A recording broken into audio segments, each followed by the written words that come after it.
परमार्थी तुका म्हणे अगोतीच्या व्यवहारे नये डोळे धुरे वरुण राहो महायोग पीठे तटे विमळत्या वरम पुंडरीकाय रातू मुनिंद्रे समागत्यतीष्णं तमानन्दगन्धं परब्रह्मलिङ्गं भजे पाण्डुरङ्गं पाण्डुरंगाकरू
नमो नारायणे परब्रह्म स्वरूपं पायी संतांचे मस्तक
बहुत जनासी आधार अखंड स्थितीचा निर्धार श्रीमंत योगी यशवंत कीर्तिवंत सामर्थ्यवंत वरदवंत नीतिवंत जाणता राजा जयांची लीले स्मरण वय सकळ विद्येची अधिकरण तेची बंधू श्रीचरण श्री गुरूंचे नमस्कारो नियाता क्षणोक्षणी हाची करावा विचार क्षणोक्षणी हाची करावा विचार तरावया पार भव सिंधू नाशिवंत देह जाणार सकळ आयुष्य खातो काळ सावधान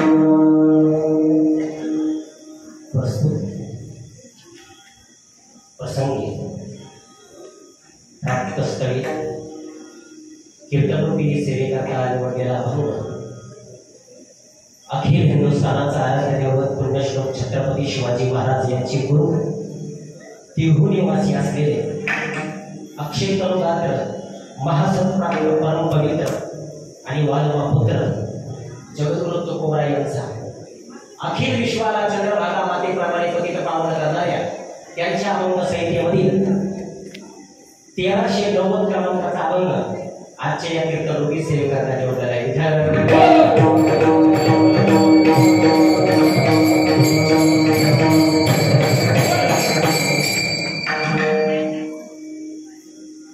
अभंग सर्वांच्या परिचयाचा आहे. महाराष्ट्राच्या पाठीवर असं कोणीच सापडणार नाही की कोणत्या भजनाच्या हा अभंग पाठ नाही तो जरी भजनाला काम आला निदान शेवटाला कामाला येणारा हा अभंग आहे. अभंग परिचयाचा आहे. अनेक कीर्तनकारांच्या मुखातून तुम्ही ऐकलेलं आहे, त्यांचं कीर्तनही ऐकलेलं आहे, म्हणून सर्वांच्या परिचयाचा अभंग आहे. आता महाराज काही गोष्टी परिचयाच्या असल्या म्हणून त्याची धार मुखट होत असते, पण संत वाङ्मयाची धार कधी मुखट होणार नाही. कारण जोपर्यंत चंद्र सूर्य आणि तारे आहेत तोपर्यंत संत वाङ्मय कालबाई होणार नाही. अगदी सोप्या भाषेत सांगायचं झालं, आज माझा ऑर्डर तुम्ही खूप जण इथं आले, सगळ्यांनी काय घरी एकच भाजी बनवली का नाही. तसंच अनेक कीर्तनकारांनी हा अभंग घेतला असतो, प्रत्येकाचं चिंतन वेगवेगळं असतं. या न्यायाला आज मी चिंतन करण्याचा प्रयत्न या ठिकाणी करणार आहोत. विठ्ठल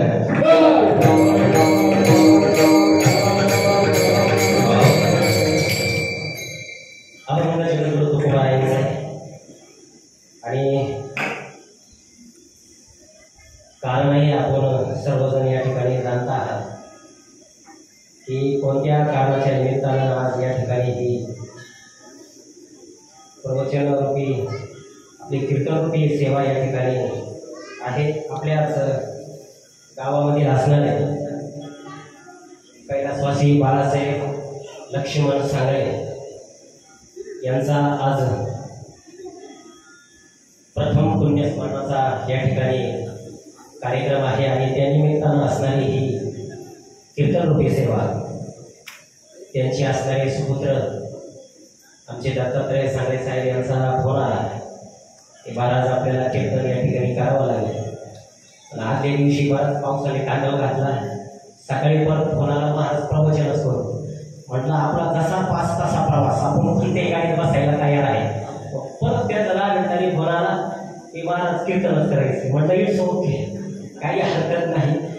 आणि तो जुळून आलेला योग बाबांच्या पक्षात फार मोठा असा परिवार आहे, त्यांच्या कन्या आहेत, सुनबाई आहेत, मुले आहेत, फार मोठा परिवार आहे आणि त्या निमित्तानं असणारी ही कीर्तनरूपी सेवा. आणि या कीर्तनाकरता आपल्या या दक्षिणवाहिनी गोदावरी काठी बसलेल्या कानेगाव नगरीचं रत्न आणि वारकरी संप्रदायामध्ये फार मोठा त्यांचा अधिकार आहे महाराज. आणि ते माझ्या कीर्तनाला आज साक्षात कीर्तनाला चाल गायला म्हटलं माझं पण भाग्य. आमचे पेटाशी निष्ठ असणारे आमचे हरिभक्तराय कथाकार कीर्तनकार आपल्या कानेगाव नगरीचे रत्न रावसाहेब नाना भाकरे आज त्यांची संगत मला लागली, त्यानिमित्तानं त्यांचे या ठिकाणी आभार व्यक्त करतो. त्याचबरोबर आपल्या कानेगाव नगरीमधील दुसरं रत्न आमचे हरिभक्तराय पुढे महाराज ते सुद्धा या ठिकाणी आज उपस्थित आहेत. त्यांच्या सुद्धा पायावर या ठिकाणी नमस्कार होतो आणि त्यांचा धन्यवाद व्यक्त करतो. त्याचबरोबर आपले या ठिकाणी असणारे रावसाहेब नाना भाकरे यांचे पुत्र आणि आम्हाला वेळोवेळी मार्गदर्शन करणारे हरिभक्तराय संदीप महाराज भाकरे यांचं सुद्धा या ठिकाणी आगमन आहे, यांचं सुद्धा धन्यवाद. त्याचबरोबर आमच्या वारीमधील वारकरी रत्न हरिभक्तराय रामभाऊ महाराज वेदाळ हे सुद्धा या ठिकाणी आज उपस्थित आहेत, यांचं सुद्धा धन्यवाद. त्याचबरोबर आपल्या गावामध्ये असणारे सर्व, त्याचबरोबर आमचे ज्येष्ठ मार्गदर्शक हरिभक्तराय काजळे महाराज ते सुद्धा उपस्थित आहेत. त्याचबरोबर हरिभक्तराय सुळशी महाराज, हरिभक्तराय ज्येष्ठ म्हणजे आता धोत्रावाले आणि टोपेवाले काल भाई होत आहेत. बाकी आपलं शेवटची पिढी अशी हरिभक्तराय म्हणजे मोरे महाराज सुद्धा उपस्थित आहेत, त्यांचा सुद्धा धन्यवाद. त्याचबरोबर हरिभक्तराय जगताप महाराज, त्याचबरोबर गोरख महाराज शिंदे हे सुद्धा उपस्थित आहे. नावातच गोरखे महाराज आधी त्यांचं सुद्धा धन्यवाद. त्याचबरोबर आपले कॉजवर ज्याचं महाराष्ट्रभर नाव आहे आणि अतिशय सुंदर युवाचार्य काय वक्तव्य आहे आज सगळे देवच गोळा झाले काही वक्तव्य आणि कार्तिक महाराज या ठिकाणी उपस्थित आहे आणि सुंदर अशी सौंदर्य त्यांची साथ आहे हे वक्तव्य गोकुळ महाराज विंचू आहे आज खऱ्या अर्थानं ऑपरेटर तुम्ही महत्वाचे प्रतीक महाराज आज तुमच्या नावे प्रतीक महाराज यांचं सुद्धा धन्यवाद आणि समस्त आपल्या माता भगिनी गावकरी सर्वांचं धन्यवाद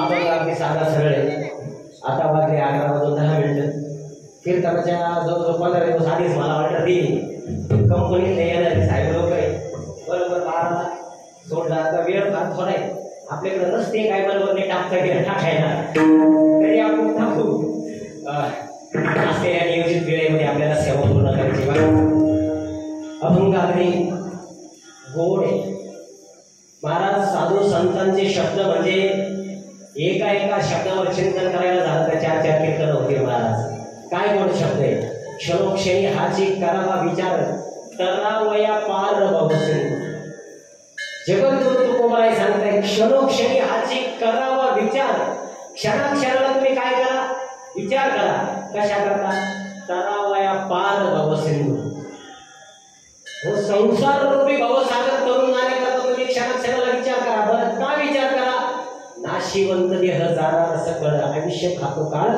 सावधान देह नाशिवंत आहे हा जाणार आहे म्हणून मग तुम्ही काय करा प्रथम चरणात सांगताय विचार करा का देह नाशिवंत आहे तिसऱ्या चरणात सांगताय नाशिवंत देह मग काय करा संत समागमी धरावे आवडी करावे तांतळी पारमार्थ संतांची संगत करा परवा संतांच्या संगतीत जाऊन परमार्थ करा आणि शेवटच्या चरणात छान उपदेश करताय नये डोळे धुरे करू तुमच्या डोळ्यामध्ये सत्तेचा विद्वत्तेचा धूर असता कामा नये तो परमार्थ करायला आळवा येतोय माझ्याकडे महाराज हा भक्त करायला आळवा येतो म्हणून जगद्गुरु तुकोबा या भंगामध्ये सांगते येणाऱ्या वेळेमध्ये हा अगदी संक्षिप्त भावात येणाऱ्या वेळेमध्ये चिंतन करू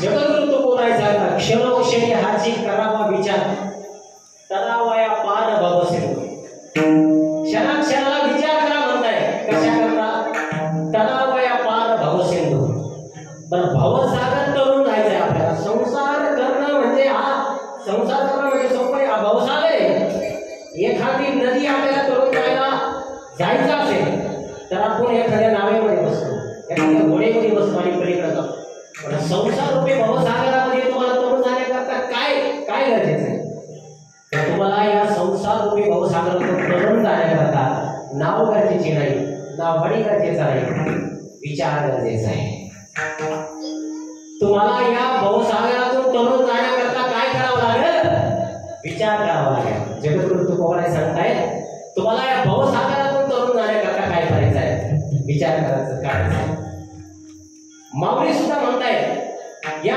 भवसागरातून तरुण जाण्याकरता तुम्हाला विचार करायचा आहे ज्ञानेश्वर माऊली सुद्धा या ठिकाणी सांगतायत ज्ञानदेव म्हणे तरलो तरलो आता उतरलो गुरु भेटते माऊली सुद्धा तरण्याचं महत्व सांगतायत महाराज पण काय मिळालं म्हणजे तरुण जाऊ आणि काय केलं म्हणजे तरुण जाऊ संसारात काय मिळवलं म्हणजे तरुण जाऊ आणि काय केलं म्हणजे तरुण जाऊ हा विचार फार गरजेचा आहे काय काय केलं म्हणजे तरुण जाऊ संसारात काय केलं पाहिजे आणि काय मिळवलं पाहिजे म्हणजे तरुण जाऊ हा विचार फार गरजेचा आहे हा विचार करणं आणि हाच विचार तुम्ही करावा हा विचार तुम्हाला सांगण्याकरता जगद्गुरु तुकोबा वैकुंठातून आले आम्ही वैकुंठ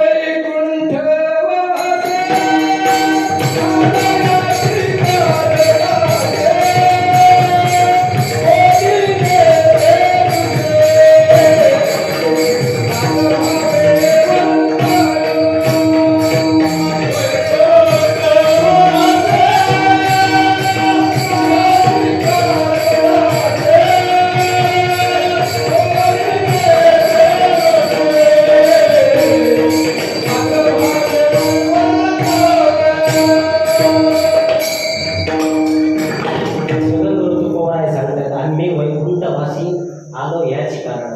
कशा करता आलोय? ह्याच करता आलोय महाराज. बरोबर. संसारामध्ये माणसाने विचार करावा. 3 प्रकारचा विचार शास्त्राने सांगितलेला आहे. बघा, 3 प्रकारचा. एक, काही गोष्टींचा थोडा विचार करावा. लक्षात घ्या, काही गोष्टींचा थोडा विचार करावा, काही गोष्टींचा सतत विचार करावा आणि काही गोष्टींचा विचारच करू नये. फार मोठ्या मतामध्ये लक्षात घ्या. संसारामध्ये काही गोष्टींचा थोडा विचार करावा, काही गोष्टींचा सतत विचार करावा आणि काही गोष्टींचा विचारच करू नये. या 3 गोष्टी सांगितलेल्या आहेत संसारामध्ये.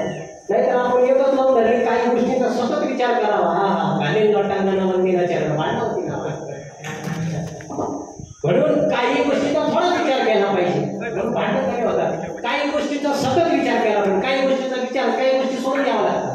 म्हणून संसारामध्ये विचार करावा. संसारामध्ये विचार करावा. संस्कार तुम्हाला कसे करता येईल, तुम्हाला प्रगती कशी करता येईल, तुम्हाला चांगलं कसं वागता येईल, अन्न वस्त्र निवारा याचा विचार साधू संतांनी सांगितला. त्याच्या पलीकडे सांगू 4 गोष्टींचा विचार संसारात करावा. संगती, संतती. लक्षात घ्या, संगती, संतती, संपत्ती आणि प्रकृती. शास्त्राने या 4 गोष्टींचा विचार सांगितला. पहिली कोणती? संपत्ती. नाही, पहिली संगती. ध्यान ठेवा, मी चुकलो ना, तुम्ही सांगितलं. पहिली संगती, दुसरी संपत्ती, तिसरी संतती आणि चौथी प्रकृती. म्हणजे तुम्ही कीर्तनात आहे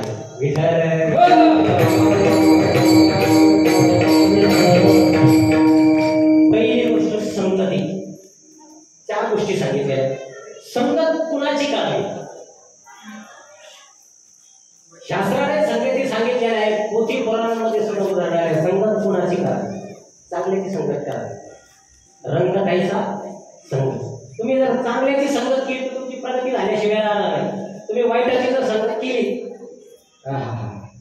बोलायला संगत फार गरजेची. संगतीचे परिणाम आपल्याला बघायला मिळतात महाराज. आमच्या वारकरी माणसांची संगत केली, समाजात मान सन्मान मिळेल. आणि थोडी पलीकडे जाऊन त्यांची संगत केली, संत के संग लागले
संगतीचे उदाहरण तुम्हाला सांगतो.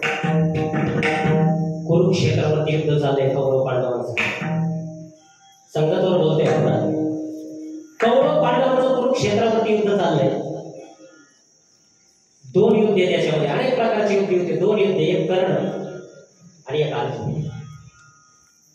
अर्जुनाच्या रथावरती जगाचा बाप श्रीकृष्ण भगवंत बसले सारथी म्हणून, आणि कर्णाच्या रथावरती शल्य राजा बसले. आता संगतीचा परिणाम पहा. अर्जुनानं आपल्या गांडीव धनुष्याला बाण लावला आणि पुढे बाण सोडणार शत्रूवरती, तर समोर पाहतो काय सगळे आपलेच माणसं. आपला गर्भवत, आपला चुलता, आपला मामा, आपला भाचा, आपले गुरु, जे मी आपल्याला शिकवलं ते आपले गुरु, आपला इष्ट गर्भवत समोर आहे. बाण चालवायचा आपल्या माणसावर, आपल्या भावकीवर. सर्व केलं अर्जुनानं धनुष्य ठेवून दिला. आता त्या रथावरती संगत कृष्ण भगवंताची देवाने ओळखलं. आता काय याचा अवसर बनून गेले. श्रीकृष्ण भगवंत रथावरती बसलेले होते. श्रीकृष्ण भगवंतांनी पाहिला अर्जुनाचं अवसर बनून गेले. या ठिकाणी जर श्रीकृष्ण भगवंत आहे म्हणजे दुसरा कोणी असता तर युद्धाचा परिणाम पांडव जिंकले असते का? या ठिकाणी श्रीकृष्ण भगवंत होते आणि ज्याच्यावरून 1001 नोबेल पारितोषिक सुद्धा ओवाळून टाकले तरी कमी पडावे असे श्रीमद भगवद्गीता निर्माण झाली आणि अर्जुनाला भगवद्गीता सांगितली. अर्जुनाचं उद्बोधन केलं. अर्जुनाला सांगितलं की हा देह प्रत्येकाचा जाणार आहे. तू फक्त निमित्त कारण आहे. तुला या देहात आलं, तुला हे काम करावं लागणार आहे. तू शोक मानायचं काही कारण नाही. त्याचा परिणाम झाला असा पांडव युद्ध जिंकले.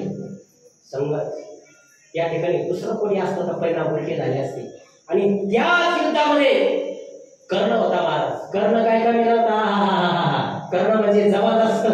कर्णासारखा धनुर्धर नव्हता महाराज. कर्णाला हरवायला देवाला सुद्धा नीती करावी लागली कर्णाला हरवण्याकरता. कर्ण फार जबरदस्त होता. पण कर्णाची संगत बिघडली. कर्णाच्या रथावरती शल्यराजा बसलेला होता. शल्यराजा. आता ते शल्यराजाची हकीकत फार मोठी.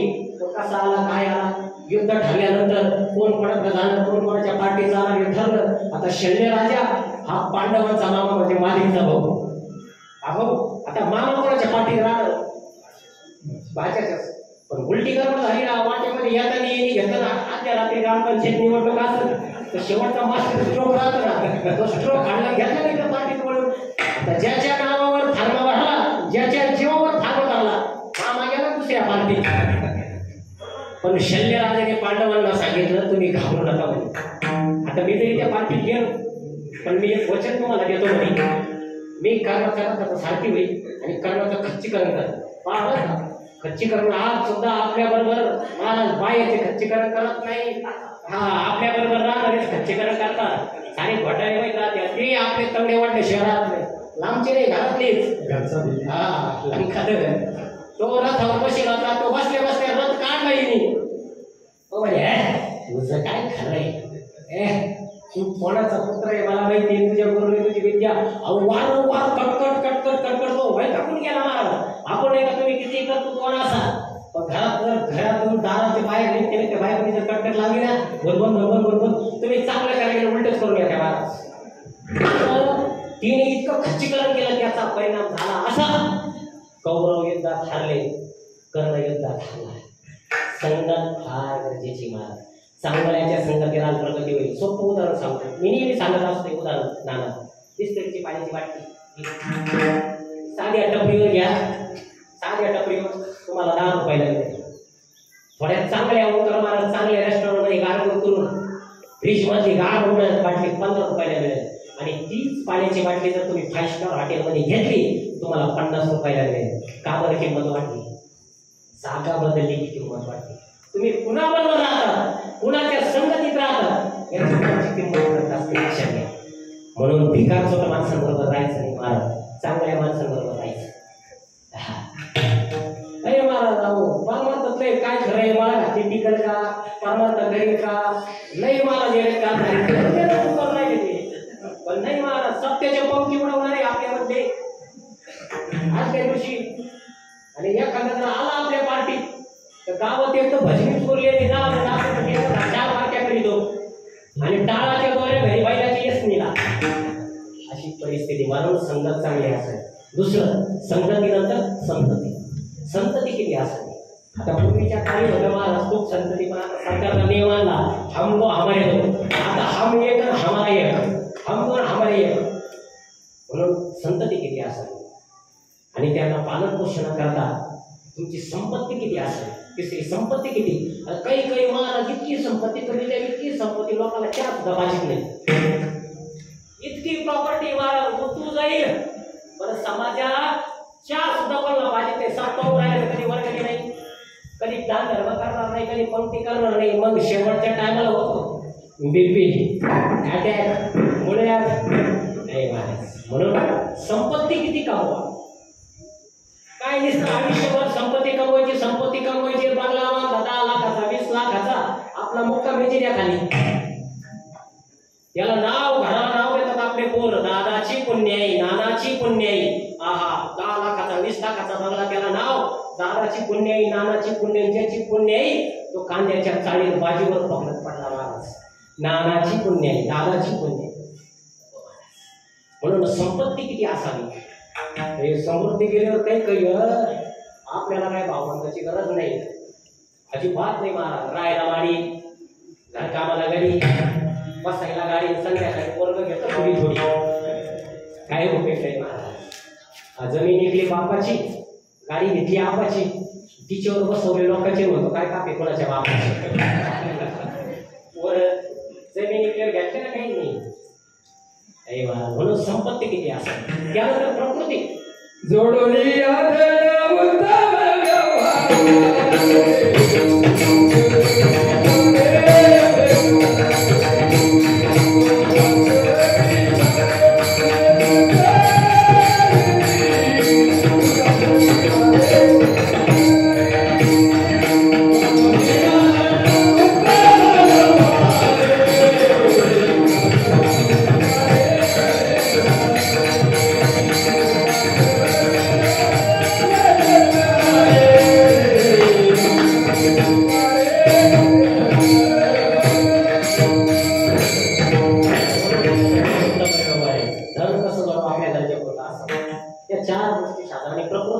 प्रकृती फार गरजेची. पूर्वी बघा कोणी जर आता कंपनीचे पण आपले साहेब लोक आले म्हणून सांगून जातो.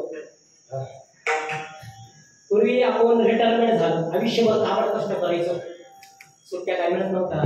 काय आम्हाला जायला केदारनाथला बद्रीला कुठं जायला सुट्ट्या मिळत नाही. आयुष्यभर काबड कष्ट केले आणि मिळणारा पीएफ फंड, ग्रॅज्युएटी फंड आपण आयुष्यभर शेवटाला विचार करतो की कुठं घेऊ, बायकोला घेऊन जाऊ. आयुष्यभर काम केलं, फिरायला मिळालं नाही. आपण विचार करतो तो पैसा फिरायला पूर्वी वापरित होतो. आता नाही, माझा जातो रिटायरमेंट झालेला पैसा सगळा तुम्हाला बायपास, बीपी, अटॅक, मुळव्याध, कंबर दुखतं, पाय दुखतं, पाय दुखते, अख्खा तुमचा मिळालेला गॅरेजसाठी फंडाचा पैसा सगळा कशा करताय, आजारपणा करता. म्हणून प्रकृती गरजेची आहे, प्रकृती सांभाळणं तुम्ही गरजेचं आहे. म्हणून हा देह महाराज जाणार आहे, नाशवत आहे. जगद्गुरु तुम्ही पंढरपूरला गेल्यानंतर परमात्मा पांडुरंगाचं दर्शन घ्या, बरोबर. पांडुरंगाच्या कमरेवरच कापड हाती बघ, तुम्ही विचार केला नाही. पंढरपूरला जातात ना, पाहिला गेल्यानंतर आपण परमात्मा पांडुरंगाचं दर्शन घेऊ. परमात्मा पांडुरंगाच्या कमरेवर हाते. मी तुम्हाला सांगतो, परमात्मा पांडुरंगाच्या कमरेवर आहे. प्रसंग असा आहे, सीतामाई हरवली आणि प्रभू रामचंद्र शोधताय. सीतामाई हरवली, प्रभू रामचंद्र शोधताय. डोळ्यामध्ये पाणी आहे प्रभू रामचंद्राच्या. प्रभू रामचंद्रांचे डोळे भडभडले, पण प्रभू रामचंद्र वरही बघत नाही, खाली बघत नाही.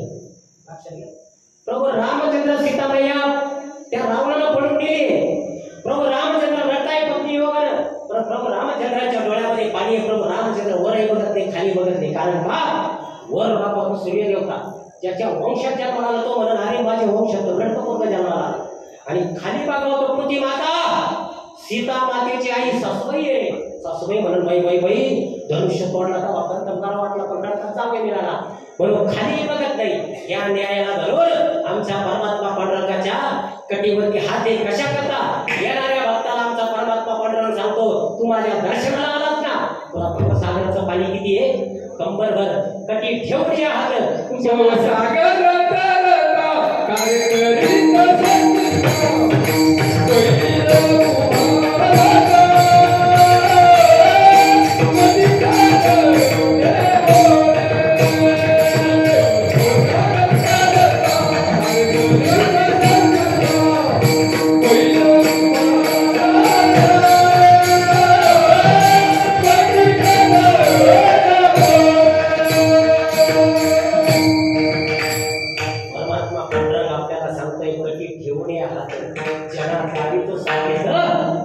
सिंधूचा अंत तुकाची.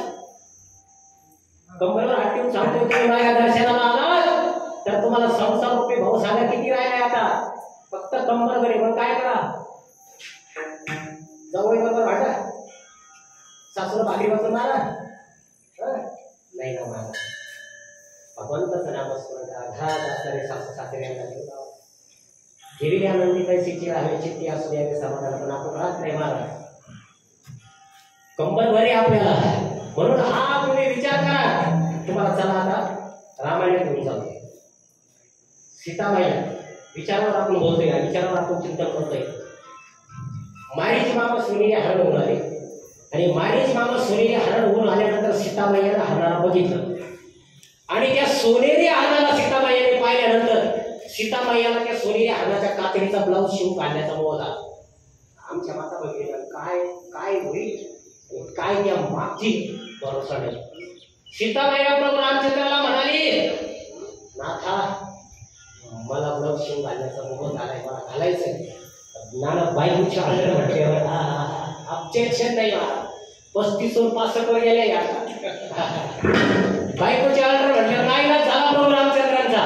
पण जाता जाता प्रभू रामचंद्रांनी काय केलं, लक्ष्मण दादाला सांगितलं तू पर्णकुटी सोडू नकोस, पर्णकुटी जवळ थांब. गेले माईची मामाच्या पाठीमाग आणि माईची मामा जिथून पळाले ना मान तो सगळा परिसर आपला आहे. आता वेळ नाही सांगायचं, या गावाचे नाव सुद्धा त्याच्यावर पडलेले. असा का आपला परिसर आहे, कुठपर्यंत काय गाव टोकाला तिथे काय पडलेली माईची मामा. शिंगाला शिंग पडले, सगळ्याला सड कासात बांधवायला सड चढले, वारीत वार केलाय, काने गाव कानात वार केलाय. हे सगळे नावं त्याची दंडाकारांनी एकदाने बांधणारी 3 प्रभू रामचंद्र आपल्या भूमीतून आले, आपली भूमीतून पावले. मला विषयांतर आपल्याला करायचं नाही. धावले त्या माईच मामाच्या पाठीमागं आणि माईच मामाच्या पाठीमागं धावल्यानंतर वाघ सोडला प्रभू रामचंद्र आणि माईच्या मामा लागले ते हाईन वळगायला. लक्ष्मणा धाव, लक्ष्मणा धाव. आवाज आहे का सीतामातेला? सीतामाया आता लक्ष्मण दादाला म्हणाली, अहो भाऊजी त्यांच्यावर संकट केली, आवाज दिला तुम्ही जा. लक्ष्मण दादा म्हणाले मी जाणार नाही, मला दादाने सांगितलंय पर्णकुटी सोडू नको. आणि ज्याच्या नावाने संकट जातात त्याच्यावर कसं काय संकट येईल? ज्याच्या नावाने संकट जातात त्याच्यावर अजिबात संकट येणार नाही. तुम्ही घाबरू नका. तयाच्या चिंतेने निर्सेन संकट तराल दुर्घट होतो. थोडी लेट रेंज लागली. तयाच्या चिंतेने निर्सेन संकट. मग सीताबाईला लक्ष्मण दादा म्हणाले मी जाणार नाही. तू विचार झाला सीतामातेचा. सीतामाता म्हणाली भाऊजी तुम्ही का बरं जात नाही मला कळलं. विचार महाराज विचार बदलला. सीतामाता म्हणाली भाऊजी तुम्ही का बरं जात नाही मला कळलं. लक्ष्मण दादा विचार करताय. अरे ज्या भाऊजीच्या ज्या वहिनीच्या तोंडाकडे 13 वर्ष ज्या वहिनीचा चेहरा सुद्धा पाहिला नाही, फक्त पायाकडे पाहिजे, तिला असा विचार करावा. निघाले लक्ष्मण दादा. जाता जाता सीताबाईला म्हणाले लक्ष्मण रेषा वळते, हिच्या बाहेर तुम्ही पडू नका. आणि गेले प्रभू रामचंद्राला बघायला. प्रभू रामचंद्राला बघायला गेल्यानंतर हात उतराला लपून बसेल. राम लगे आला संन्यासीच्या वेशात आला, भिक्षा आवाज दिला आणि सीतामातेने लक्ष्मण रेषा ओलांडली. महाराज काय परिणाम झाला तुम्हाला सांगायला नको. म्हणून समाजामध्ये वावरताना प्रत्येकाला लक्ष्मण रेषा दिलेल्या आहेत. लहान असेल तर मोठ्या भावाचं ऐकलं पाहिजे लक्ष्मण रेषा. लहान सुनबाई असेल तर मोठीचं मोठीच ऐकलं पाहिजे लक्ष्मण रेषा. तर आपण या सगळ्या ओरडल्या इकडून झटका तिकडून फटका नाही बाबा, या लक्ष्मण रेषा आहे. तुम्हाला आपला समाजात वावरताना लक्ष्मण रेषा, पण आपण ओलांडल्यामुळं. म्हणून सीतामातेचा विचार बिघडला की उच्चार बिघडतो आणि उच्चार बिघडला की आचार बिघडतो. हेच जगत ऋतुकोर आहे. जनशनी हाजी करावा विचार, जनशनी हाजी करावा विचार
विचारा वाचून संसार समुद्र राजा करू शकत नाही, विचारा वाचून देवांचा देव इंद्रदेव करू शकत नाही, पण विचार केला तर एखादा गरीब करू शकेल. म्हणून विचार एक दृष्टांत नेहमी दिला जातो विचाराचा. एक खेडेगावात जोडप होतं म्हाताऱ्यांमध्ये, त्यांना एकुलती एक पोरगा होता आणि तो सिटीत कामाला होता. नवरा बायको तिकडं राहत होते, त्याचं पोरगं गेलं आणि खेड्याकडे जोडप राहत होतं. त्या पोऱ्याला जेम पगार होता. 5,000 रुपये रूम भाडं जायचं, 5,000 रुपये पोऱ्याची ट्युशनची फी जायची, 980 रुपये गॅस टाकीला जायची, पोऱ्याची ट्युशनची 500 रुपये फी जायची, 500 रुपयाचं लाईट बिल जायचं, 950 रुपयाचा गॅस टाकी जायची, 312 दोघांचा रिचार्ज जायचा. खाली काही उरतच नव्हतं. म्हणून आई बापाला काही पाठवितच नव्हतं. इकडं बाप पिकलं तर भाव भेटत नव्हता आणि पिकलं तर विकत नव्हतं, इकडं तर भाव भेटत नव्हता. का चांगलं पीक आलं तर गारपिटीनं आहे ना. बापाला वाटायचं पोरगं सिटीमध्ये मजा करतं, पोराला वाटतं आपला पगार परत नाही, बापाची मजा आहे. मग आता प्रत्येक गावात आई लोक मग चॅनल बसले राहतात कट्ट्यावरती. प्रत्येक गावात महाराज एक कट्टा राहतो आणि त्या कट्ट्यावर गावात तज्ञ लोक बसले आणि ते तज्ञ लोक बसलेले हा म्हातारा तिला बसत होता. तो म्हातारा बसायला गेल्यानंतर त्या तज्ञांनी एकाने सांगितलं त्याच्या मित्राने, अरे आयुष्यभर कामाला कष्ट केले, राम राम रामला तुझी बायको सुद्धा संसारात खूप राबले, तिला तरी 4 धाम यात्रेला घेऊन गेला नाही, त्याला रडलं बदल लागलं, आयुष्यावर राबला टाक दिया खाणे तरी कोण जाय 4 धाम यात्रेला.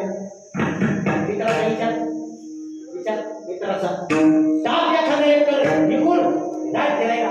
आता मित्राचा विचार ऐकला, आज याला घरी रात्री जेवणा बिवणं पलंगावर झोपला, फॅन गरगर फिरत होता आणि वर आली टाकली पायाची फॅनचा तो विचार करायला लागला. मित्रांनी सांगितलेला विचार त्याच्यावर तिने याला विचार, मित्रांनी सांगितलेला विचार त्याच्यावर येणे केला विचार काढला.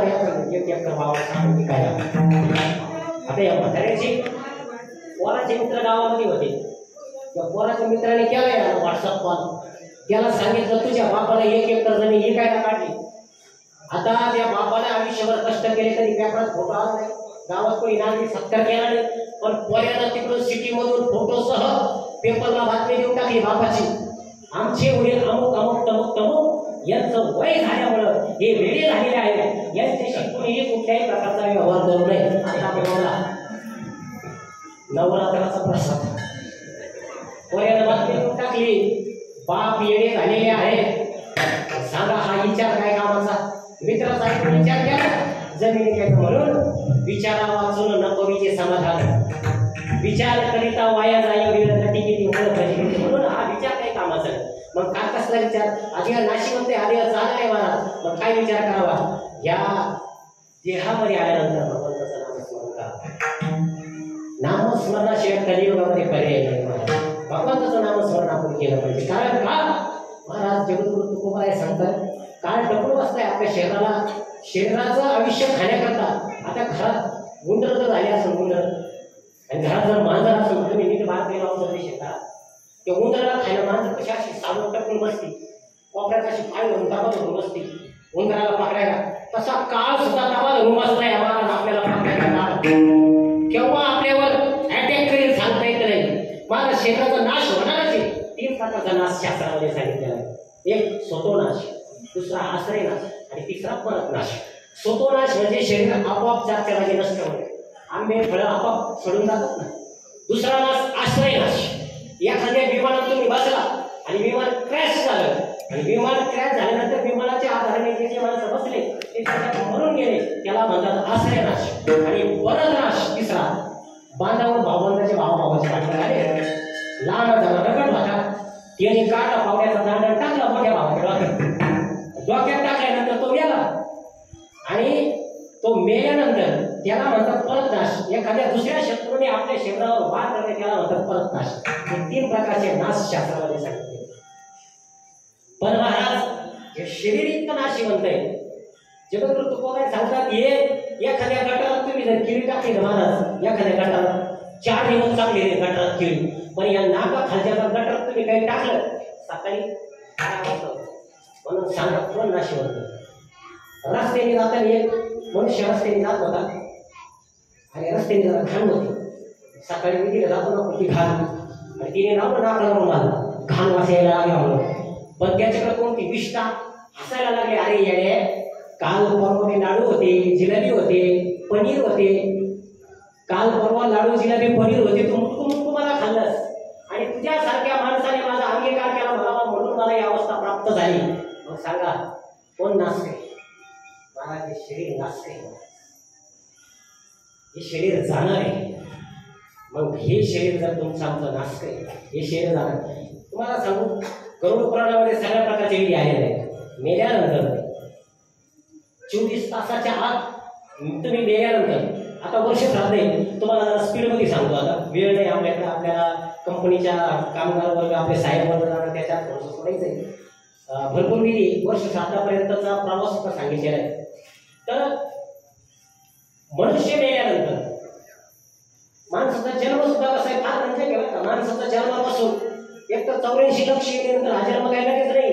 शेवटची पाळी एका मनुष्य जन्म चुकली वर्म फेराकडे शेवटाला अगदी शेवटाला तसं रेल्वेचं पुढचं डबा तर शेवटचं काढतं तसं शेवटचं जन्म आहे. 84 लक्ष एवढी 4 खाणी 3 कोणीमधून जन्म आहे. 4 खाणीमधून जन्म आहे आपला. सोदस अंडज उद्भिजारी 4 या 4 मधून जन्म आहे. आता सोदस अंडज उद्भिज 4 हे सगळं खूप चिंतनीय माहिती तुम्हाला सांगण्यासाठी. पाण्यापासून जन्माला येणार आहे, घामापासून जन्माला येणार आहे, अंड्यापासून जन्माला येणार आहे, आपण वीर्यापासून जन्माला येणार आहे. आता अंड्यापासून कोण जन्माला येतं तुम्हाला सांगायची गरज नाही. जारपासून कोण जन्माला येतं ही प्रक्रिया सांगितली. बरं, जन्माची प्रक्रिया ही. त्याच्यानंतर 5 ज्ञानेंद्रिय, 5 कर्मेंद्रिय, 10 नाड्या, 10 वायू, 10 तत्व आहे आपल्या शरीरात. आता चला तुम्हाला 10 मिनिटात शरीर बनवून वर्ष श्राद्धापर्यंत आणून घेऊ. फास्टमध्ये या थोडं. 5 ज्ञानेंद्रिय तुम्हाला: त्वचा, नाक, डोळे.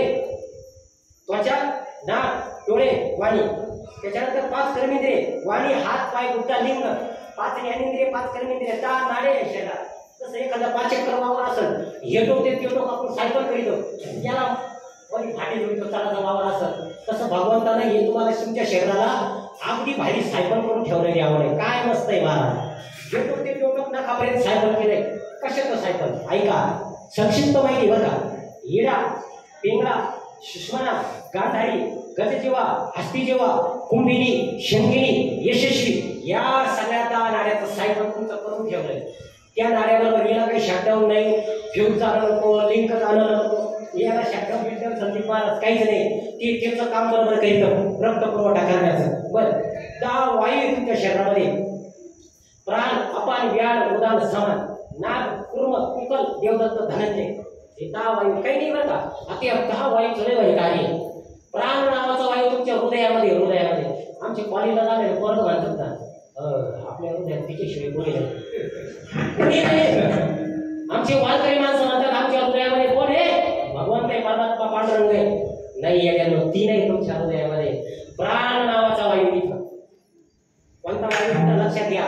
प्राण नावाचा वायू हृदयामध्ये म्हणून तुमचं हृदय धडधड करतं. त्यांनी जर ठरवलं ना आज सुट्टी घ्यायची, राम बोल भाई राम बोल गेले बोललं येशीवरती. प्राण, अपान नावाचा वायू. अपान नावाचा वायू तुम्ही सकाळी प्रार्थनेला गेल्यावर त्याला सांगायची गरज नाही. तुम्ही शौचाला बसल्यावर अपान नावाचा वायू बरोबर की शौचा बाहेर आणण्याचं काम करतो. प्राण, अपान, व्यान नावाचा वायू. आता हे सगळ्या वायूचं वस्ती कोण राहत संक्षिप्त आहे भारत नाता वेळ नाही. प्राण नावाचा वायू हृदयात, आपण नावाचा वायू बुद्धामध्ये, प्राण, आपण, व्यान नावाचा वायू तुमच्या खंडामध्ये, उदान नावाचा वायू तुमच्या शरीरामध्ये, समस्त शरीरामध्ये, समान नावाचा वायू तुमच्या बिंबीमध्ये. आपण बिंब केल्यापासून उचल कोणामुळे उचलतं की आपण समान नावाचा वायू बिंबीमध्ये कार्यरत असतो आणि आपण संपूर्ण ताकद लावतो आणि कचरा उचलतो समान नावाचे वायू. प्राण, आपण, व्यान, उदान, समान, नाग, कुर्म, कुकल, देवदत्त, धनंजय. नाग नावाचा वायू तुम्हाला ढेकळा आणण्याचं काम करतो. कुर्म नावाचा वायू, कुकल नावाचा वायू झोप आणण्याचं काम करतो. आणि आपण म्हणतो ना माझा पोरगा, माझी बायको कोणी नाही, शेवट फक्त धनंजय नावाचा वायू. आपण नाही का कवटी फुटायची वाट पाहतो, झटका नावाचा. आणि शेवट तुम्ही गेल्यानंतर धनंजय नावाचा वायू आहे, तो शेवटपर्यंत तुमच्या सोबत येईल. सगळे आपले लिंबाचा पाला खात घरी जाणार, पण शेवट धनंजय नावाचा वायू. जेव्हा कवटी फुटत तो वायू बाहेर निघतो, ठप्पन आवाज येतो, धनंजय नावाचा वायू. हे वायू 5 तत्वांनी शरीर बनले: पृथ्वी, जल, अग्नी, वायू, आकाश. मन, बुद्धी, अहंकार, आत्मा आणि शेवटचं तत्व आहे परमात्मा. याचं खरी भानगड आहे बरं. पृथ्वी जल अग्नी वायू आकाश हे पंचतत्वाचं शरीर बनलंय. पृथ्वी नावाचं तत्व आहे तुमच्या शरीरात स्पेस आहे. चंद्रयानाला गेल्यानंतर ते कुठं त्या पाय ठेवू शकत नाही जमिनीवर, पण आपण इथं का पाय ठेवतो कारण पृथ्वी नावाचं तत्व आहे आपल्यामध्ये. जल नावाचं तत्व आहे रक्त विसर्जन करतं. पृथ्वी जल. अग्नी नावाचं तत्व आहे तुम्ही काही खाल्ल्यानंतर ते पचवण्याचं काम करतं. आता याच्यात तर खूप भाग आहे. तुम्ही जेवायला लागल्यानंतर पाणी पिलं नाही पाहिजे. हे मध्ये गॅस प्रज्वलित होतो. तुम्ही जर जेवता पाणी पिलं तर ते सगळं भिजून जातं. अग्नी प्रज्वलित होतं मध्ये. मग तुम्ही पाणी प्यायल्यानंतर ते भिजून जातं. भिजून गेल्यानंतर मग ऍसिडच्या गोळ्या खावा लागतात. ऍसिडला पाणी ओमी या गोळ्या जर खायच्या नसेल तर जेवताना कधीच पाणी प्यायचं नाही. जेवल्यानंतर अर्धा तास पाणी प्यायचं नाही. तो वायू कार्य करतो. 5 तत्वाचं शरीर. त्यानंतर पृथ्वी जल अग्नी वायू आकाश मन बुद्धी अहंकार आत्मा ज्याच्या त्याच्या कर्मानुसार ब्रह्माजीने आत्मा फिट केला. तुम्ही पहिल्या जन्मी जसं वागलं आत्मा शेवटचं परमात्मा नावाचं तत्व आहे. हे सगळं टाकल्यावर काय बॉडी ऍक्टिव्हेट झाली नाही. मग भगवान विष्णूकडे गेले ब्रह्माजी. त्यांना सांगितलं मी ही बॉडी तयार केलं पण हा काय चालनाच. म्हणजे एखादा मोबाईल त्याला कव्हर टाकलं सिम कार्ड टाकलं सगळं टाकलं जीवाचं सिम पण टाकलं पण परमात्मा रूपी भगवान विष्णू कोटी रूपात प्रकट झाले आणि परमात्मा रूपी भगवान विष्णू प्रत्येकाच्या हृदयामध्ये आत्म्यात आले आणि परमात्म्याने आत्म्याला पावर दिली आणि आत्म्याला पावर दिल्यानंतर संपूर्ण शरीर ऍक्टिव्ह झालं आणि ते चालण्याच्या लायक होतं. म्हणजे सोपा अगदी मोबाईलला तुम्ही सिम कार्ड टाकलं सगळं टाकलं स्क्रीन कार्ड टाकलं सगळं टाकलं जीवाचं सिम टाकलं पण मोबाईल चालू होईल का? याला जेव्हा महिन्याभराचा टाकटाईम टाकावं लागत तेव्हाच तो फोन लागतो. तसं देवानं 100 वर्षाचा टाकटाईम तुम्हाला आम्हाला मारून ठेवलाय. किती 100 वर्षाचा तेव्हाच ते ऍक्टिव्हिटी होतं. तसं तुमच्या आमच्या आत्म्यामध्ये परमात्मा रूपी तत्व आहे. आता ते कवा जाईल याचा भरोसा आहे. आपण नाही फिट करेल की ज्योतरा दिला बारीक ते परमात्मा रूपी तत्व आहे. हा मी बोलूया ते केव्हा तू घेऊन जाईल त्याचा भरोसा हे झाला इथपर्यंत. आता तुम्ही हे सगळं भोगल्यानंतर 100 शतवर्षाची गणना आहे. तुम्ही आता नाना थोडं स्पीडमध्ये घेऊ नका. खूप प्रमाण आहे. शतवर्षाची गणना आहे. तुम्ही वासुदेव तुम्ही आठवा सुद्धा बरं हे झालं तुमचा जन्म. तुम्ही काय जगले तुमच्या कर्मधर्म संयोगाने तुम्ही जगता. त्याच्यानंतर तुम्ही मेले बरोबर. मेल्यानंतर 2 माणसं येतात तुम्हाला घ्यायला. 2 यामागचे 2 ते 2 दूत आल्यानंतर तुम्ही जिथं मरतात तिथं तुमचा जीवात्म्याला यमाच्या पाशामध्ये घेऊन जातात. तुम्हाला घेऊन जातात कोणाकडं? चित्रगुप्त महाराज. तुम्ही म्हणतात ना आयुष्यभर काही केलं तर कोणी पाहिला आई करून तर घ्या करून नाशन करून तर टाकी करून अहो काही नाही करून मोकळा धाडी उठवल्या नाही महाराज. तुम्हाला सांगू का कोणी जरी पाहिलं नसत पण चित्रगुप्ताचा सीसीटीव्ही कॅमेरा इतका जबरदस्त आहे सगळी नोंद आहे. मग यमाचे दूत तुम्ही मेल्यानंतर कुठे नाही त्या चित्रगुप्ता समोर उभा करी द्या आणि तुम्ही आयुष्यभर केलेल्या पाप कर्माचा पाडा तुमच्या समोर वाचल्या जातो. तुम्हाला परत तुम्ही जिथं देव ठेवा तिथं आणल्या जातात. बरं तो मेल्यानंतर तुम्ही सगळं पाहतात. कोण खरं रडतं कोण खोटं रडतं कोण खरं रडतं कोण खोटं रडतं कोण लय मोठा ठेका लागतं त्याला सगळं दिसतं. त्याला वाटतं त्या शरीरात प्रवेश करावा पण यमाच्या पाशात बांधल्यामुळे तो प्रवेश करू शकत नाही. तो वारंवार त्याच्यात प्रवेश करण्याचा प्रयत्न करतो पण यमाला बांधल्यामुळे त्याला नाही लागत होतो. बरं तो 13 दिवस तिथंच राहतो बरं का. 13 दिवस हलत नाही कुठं. बरोबर 13 दिवस तुम्ही काय करी द्या. कोणता भाऊ भाकरी आली तो कोणत्या व्हायला येत होता नाही हे सगळं तो पाहतो 13 दिवस. बरं मेल्यानंतर विधी सांगितले एक अंत्येष्टी विधी अग्नीच्या हवाली मेल्यानंतर दिलं जातात. दुसरं आपली घोरे करतो आपण भावबंद लोक श्राद्ध विधी. दुसरा दावका श्राद्ध विधी. तिसरा 13वा विधी सांगितलेला आहे. पण आपल्याला सुतक पडल्यानंतर 10वा हा 10व्या दिवशी झाला पाहिजे. नाना काही 5व्या दिवशी बिलकुल मोकळे केले ना 10व्या नाही हो भाऊकीचं लग्न आहे का गुरुला सांगितलं. गुरु आता त्या गुरु काय करते बिचारे ही बरोबर मागं पुढे घरासाठी ते ऍडजस्टमेंट पाहिजे. 5व्या दिवशी 10वा सगळं चुकीचं आहे महाराज सगळं चुकीचं. तुम्ही बंगले बांधले ना गावावर डायरेक्ट स्लॅब टाकी द्यावा. आमच्याकडे तर खाली पहिले भीमवती द्यावा नाही ना तसंच आहे महाराज. तुम्ही जर डायरेक्ट 5व्या दिवशी जर दावा ठेवला कसं काय होईल गडबड. तुम्हाला आता सांगितलं गडबड काय 10व्या दिवशी दावा का करावा. माणूस मेल्यानंतर आपण पिंड देतो. पिंड दिल्यानंतर पहिला जो पिंड देतो त्याचे 4 भाग होतात. 2 भागातून मेलेल्या माणसाचं शरीर उत्पन्न होतं हातभर लांबीचा. आता याला म्हणतात पिंडदेह, बरोबर. वर्ष साधापर्यंत तो हातभर लांबीचा पिंडदेह, आणि वर्ष संपल्यानंतर वायुरूपी देह होतो तो पिंडदेह हा वर्ष साधापर्यंत. आता वर्ष साधायला तुम्हाला सांगतो का काही भाग बरोबर. 10व्या दिवशी दावा का करावा तर पिंड देतो. 4 भाग होतात. 4 भागापैकी 2 भागातून शरीर उत्पन्न होतं. 3रा भाग यामध्ये दूध स्वतः खातात. 4था भाग जे मेलेल्याचं शरीर उत्पन्न होतं त्याला खायला जातं.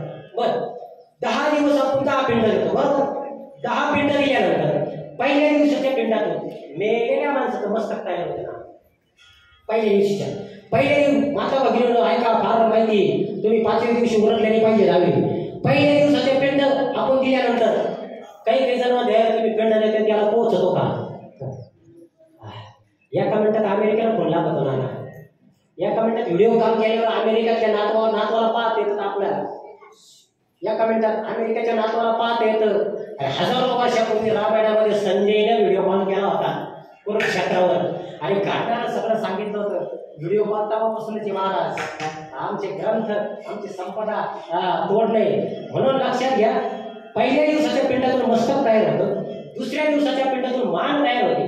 पहिल्या दिवसाच्या पिंडातून मस्तक, 2ऱ्या दिवसाच्या पिंडातून मान, 3ऱ्या दिवसाच्या पिंडातून पृष्ठभाग, 4थ्या दिवसाच्या पिंडातून हृदय, 5व्या दिवसाच्या पिंडातून बिंबी, 6व्या दिवसाच्या पिंडातून कंबर, 7व्या दिवसाच्या पिंडातून मांडी आणि जननेंद्रिय, 8व्या दिवसाच्या पिंडातून गुडघे, आणि 9व्या दिवसाच्या पिंडातून तयार होते पाय, आणि 10व्या दिवसाच्या पिंडात शरीर उत्पन्न झाल्यानंतर त्या मेलेल्या जीवात्म्याला भूक उत्पन्न होते 10व्या दिवशी.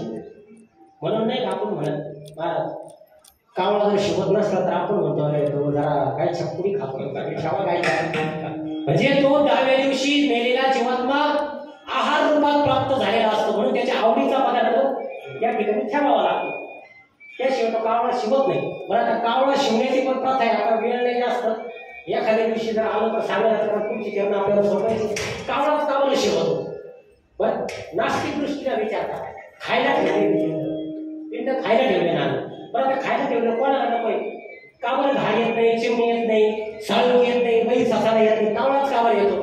त्याची पण विधी. एक सुदर्शन नावाचा गंधर्व होता, त्याला शाप कसं काय ते आता तुम्ही सगळे जाणकार माणसा, आता एवढं टिप्पणी मी घुसत नाही. तो त्याला शाप होता म्हणून कावळा शिवतो. बरं, तुम्ही दशक्रिया विधीला गेल्यानंतर आपल्याला नाही घाई केव्हा बाई कावळा शिवल, मला तर घरी घास कापायचा.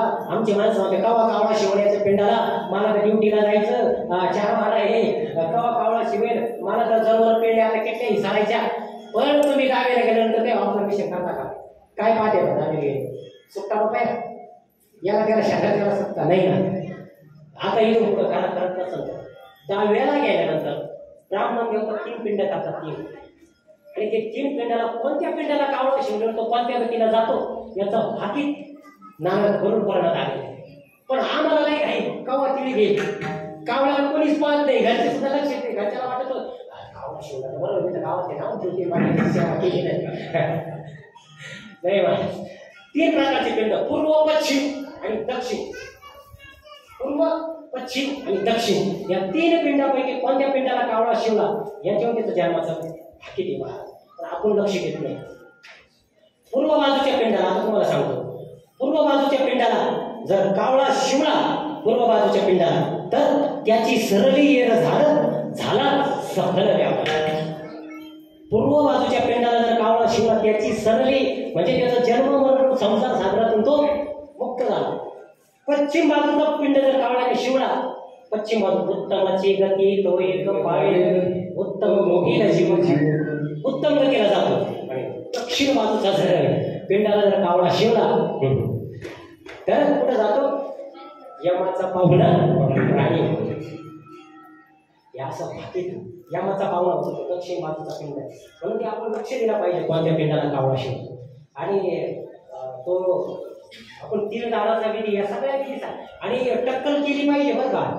काही ना वन साईड 2 साईड भाडून राहतात, ते करतील टकली येतीच नाही लाव्याला नाही मला. कारण काम क्रोध हे जे जेवढे विकार आहेत का सांगितलेले शास्त्रामध्ये त्यापैकी काम नावाचा विकार हा विकार असतो केसामध्ये. आणि म्हणून तो विकार जाण्याकरता ते 10 दिवस ते विकार जाण्याकरता केस दान हे केले पाहिजे. पण आपल्याला वेळ नाही का. बरोबर, आता या पिंड तो 10व्या दिवशी तयार होतो, 11व्या 12व्या दिवशी तो जेवतो आणि 13व्या दिवशी तुम्ही 13वा करताचे पिंड देतात, तर 13व्या दिवशी तो खाऊन यम त्याला महापथावरती आणतात आणि तिथून खरी गंमत आहे. आता पहा, तिथून खरी गंमत आहे. 10-15 मिनिटात आपण डॉक्टर साहेब बोलू. तिथून खरी गंमत आहे. 13व्या पासून शैलग्रामपुरापासून नाही सौम्यपूर शैलपूर बहुविधीपूर हे सगळे 16 नरक यातना 84 नरक यातना आणि 16 भवन आहे वाटामध्ये. तर तुमची सौम्यपुरापासून सुरुवात होती 13व्या नंतर. 13व्याचं तुम्ही पिंड दिले, पाहुणे डोळे जेवून गेल्यानंतर यमाचे दूत त्याला महापथावरती आणतात आणि तिथून 13 दिवस त्याची यात्रा सुरू होती. आता तुम्ही आयुष्यभर चांगले डॉक्टर साहेब कर्म केले असं आपण म्हणतात, कोण हे पाहिला. आता कोण पाहिलं तुम्हाला खरा मेल्यानंतर वर्ष श्राद्धाचा हप्ता ते शेवटचा पिंड आहे, तोपर्यंत तो जीवात्मा भटकतो, त्याला पुढची युनी मिळत नाही आणि तोपर्यंत त्याचा प्रवास आहे. 84 लक्ष नरक यातना 16 भुवन हे वाटामध्ये लागतात आणि ते भुवनात जाता जाता आपण नाही का पुढे यात्रेला स्लीपर कोच करीतो, नाही तर लोकल असेल तर झापडूक कोण धक्का दे कोणी जागा घ्या. तसं आहे महाराज, ज्याचा जसा पास त्याचा तसा प्रवास. आता तुम्ही जर चांगले कर्म केले असेल आयुष्यभर, कोणाच्या लग्नात आले नसेल, सात्याच्या पंक्ती उडवल्या नसेल, या कथा फिरणार आले असेल, चांगले कर्म केले असेल तर तुम्हाला ते वाटत कोणत्याच 84 लक्ष नरक यातना नाही, शाल्मणी नावाचा वृक्ष नाही, वैतरणा नावाची नदी नाही, जंगम नावाच्या राजाच्या यातना नाही, काहीच नाही वाटामध्ये. असे आहात मस्त विमान येतं घ्यायला, मस्त घेऊन टाकलं. पण तुम्ही जर वाईट कर्म केले असाल तर तुम्हाला ही सगळी भानगडी बनी, सगळी भानगडी. मग मारी ती झोडी ती यमाची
तो येतो आणि ती नदी तुम्हाला पार करायची असते प्रवासी.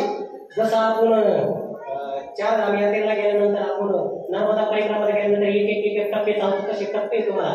तर ती नदी आहे वैतारा नावाची. आता ती नदी पुढे जायचं, तो नावाने विचारतो, अरे तुझ्याकडे पुण्यकर्म आहे का? तो इथं पण पुण्य लागत आहे रे माझ्या नशिबा. डोक्याला हात लावतो. मग केली पुण्यकर्म केले असन तर त्या पुण्यकर्माच्या पासावर त्याला पलीकडे तो आगरी मस्त येतो. पण पुण्यकर्म नसतं ते त्याला वडी द्या, वडील बसी द्या, मध्यभागी न्या द्या, अशी लुटू का अशी करी त्याला. ती नदी कशी आहे माहिती का? त्या नदीत काही पाणी नाहीये, रक्ताची फसफस केली जाते ती नदी उकळती. घाण रक्त आहे, पुळे खेकडे आहे, साप आहे, विंचू आहे. ती नशी अशी नदी अशी फसफस करते, घाण वास त्या नदीचा. आणि त्याला असे त्याला टाकून देते त्याच्यामध्ये टाकल्यानंतर त्याला बाहेर काढण्याकरता त्या नदीवर आपले पोर नाही ते शिजून लागले पुढं त्या ताईला अशी भीती त्याच्या गळ माशा झालेला. तसा तो गळ भीती द्या, गळा त्याचं उलटं मोठं कुठलं त्याला अशा अशा अशा अशा अशा अशा उडून काढी द्या आणि मग निधळी द्या, असं निधळी द्या, बळीत बशी द्या.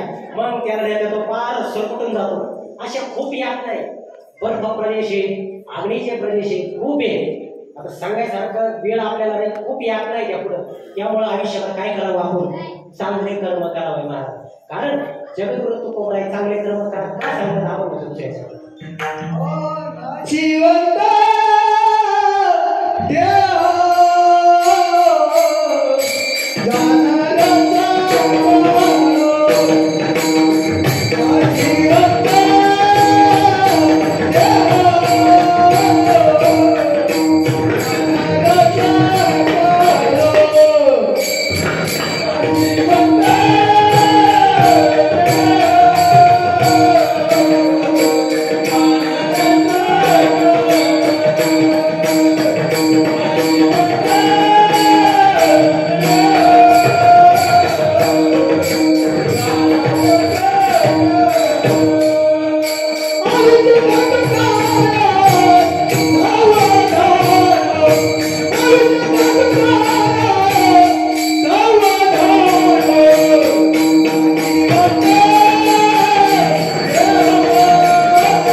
मरताना सुद्धा बघा की मरणावस्था असणारा मनुष्य मेल्यानंतर त्याचा प्राण कशातून निघतो याच्यावर सुद्धा भाकीत आलेलं आहे.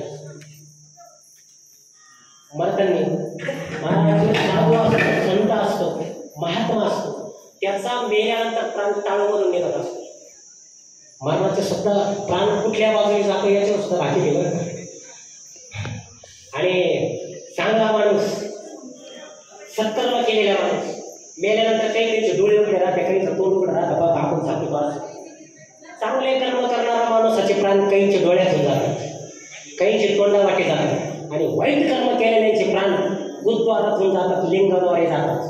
9 छिद्रे शास्त्रानं आपल्याला सांगितलेले, पण नाना 9 छिद्र्यापैकी एकही छिद्रातून चांगली गोष्ट बाहेर येत नाही. 9 छिद्रे शेणार आता इकडे नका बोलतो, घरी गेल्यावर बघा. पण 9 छिद्र्यातून जो योगी माणूस असतो त्याचा प्राण टाळूमधून निघतो.